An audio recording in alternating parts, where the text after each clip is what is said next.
Hey everybody, Marcus C. Williams, and I'm over here standing right on Lyndhurst and Scio.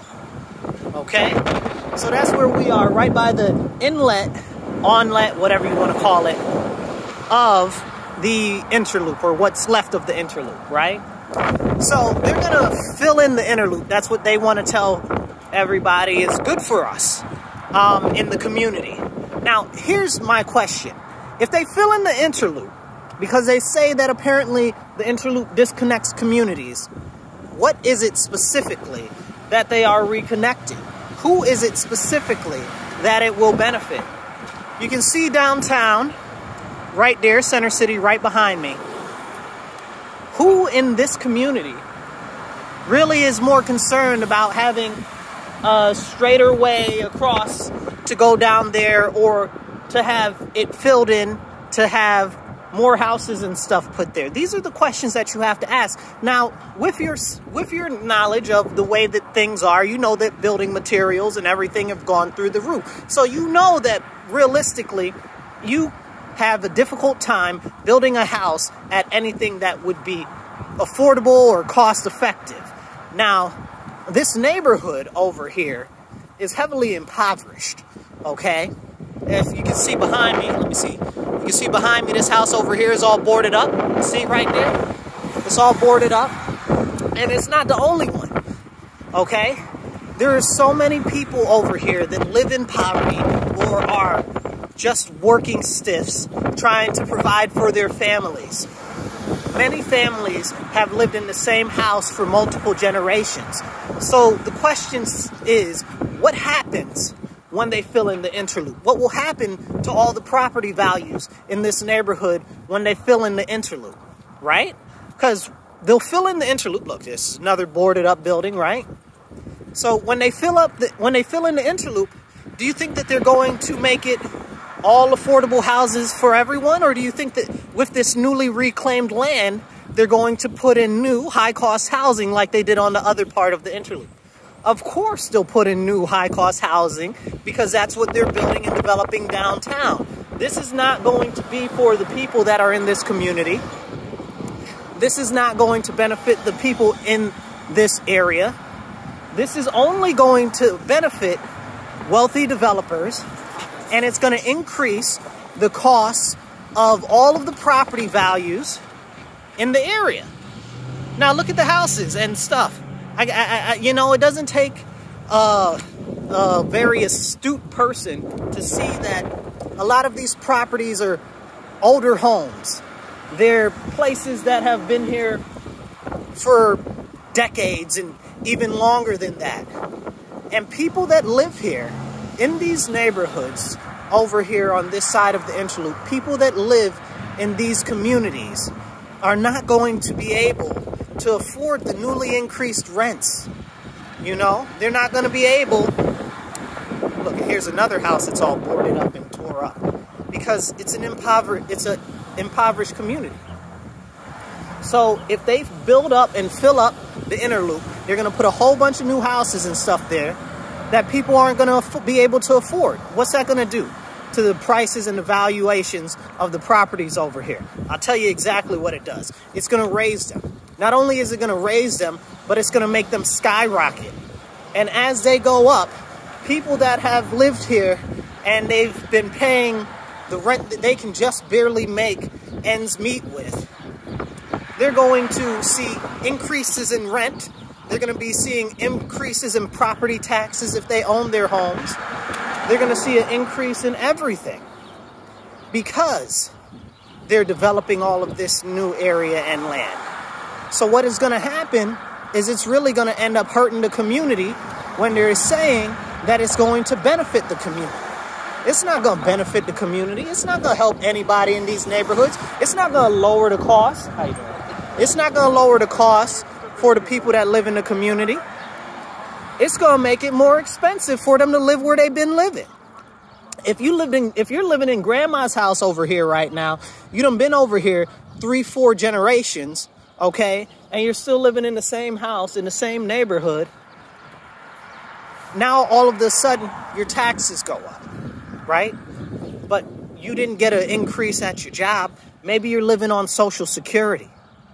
Maybe you're living on your little bit of pension that you still got left coming in the door. The fact of the matter is that when they put all of this new development and stuff starts coming over here, it's going to do the exact same thing that it did on the other side of the Interloop. They're going to fill it full of all types of nice high-cost housing like they're doing everywhere else in the city. And it's making the city unaffordable to live in. That's the problem. They talk about affordable housing. They talk about how they're trying to reconnect neighborhoods. But it's not going to benefit the people in the community. It's going to push them out. So, as we've seen very much so with all of the redevelopment that's going on across the city, on the west side or on the east side, right? Where they're putting up these new developments and stuff. We're seeing taxes go up on properties. We're seeing rents go up everywhere. And that doesn't even get into the impact that's actually going on with the economy right now and everything else, with the devaluation of our currency, with the fact that wages aren't increasing at the same rate that inflation is increasing, with the fact that it costs more for wholesale goods for businesses even to supply them to the community. This is the problem. They sell it to you as a dream, as something great and something fantastic. But the question is, once it's completed, what will be the end result? And what you should always ask is, how do you say it? Cui bono? Who benefits, right? Who stands to benefit from the filling in of the Interloop? Because I promise you, it's not the people that live in this community. I promise you, it's not the people that are just trying to barely make ends meet, that don't have enough food stamps to feed their family, that are trying to go to soup kitchens, that are trying to go to food pantries to try to extend a little bit of money, the little bit of stuff that they have. I guarantee you that this hurts this community worse than anything that has happened here in decades. These are the conversations that we really need to have that are not being had. The people that are in office, be it on the state level or on the local level, like to sell us a dream. A dream of, oh, they care about us. Oh, they're going to benefit us. But the fact of the matter is, if you are working class, if you are in poverty, if you are struggling to make ends meet, they don't give a rabid black dog's behind about you. Why is that? Because you're not putting any money in their pocket. Now, that's just the unfortunate reality of the real world. But the fact of the matter is that many of you still vote. And you guys still have to live. You have to live in communities where they're working on redeveloping everything, reassessing all of the property values, and everything is skyrocketing out of control. We need to look at these elected officials, okay? Especially the people on city council that call themselves communists and socialists, that are pushing for stuff like this, which does not advantage the people that are in poverty or the working class, which they swear up and down that they stick up for and they defend. They call themselves socialists and they call themselves communists, but they don't. Socialists and communists never really care about the people on the ground. They only care about enriching themselves and what makes them look good, and how can they get more for themselves. This is what always happens. And it's not just them, it's the rest of a lot of elected officials too. Because they've gotten it in their head that, oh, this is good, oh, this is good. It is good. Don't get it twisted. It is very good because it'll increase the tax revenue for the city. It's fantastic for the city. But the question is it fantastic for you? Is it fantastic for the people? Who stands to benefit? Will it be this community? Because I guarantee you that it will not be the majority of the people that live here. It's something to think about. And it's not just this particular Interloop project. It's all the rest of the construction projects and all of the rest of the development projects and all of every single other project that happens in the city. You need to look at them very, very carefully, and you need to ask who stands to benefit. And will this actually benefit the community?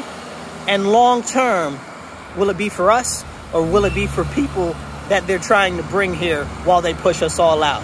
You guys be blessed and be well. I'll catch you later.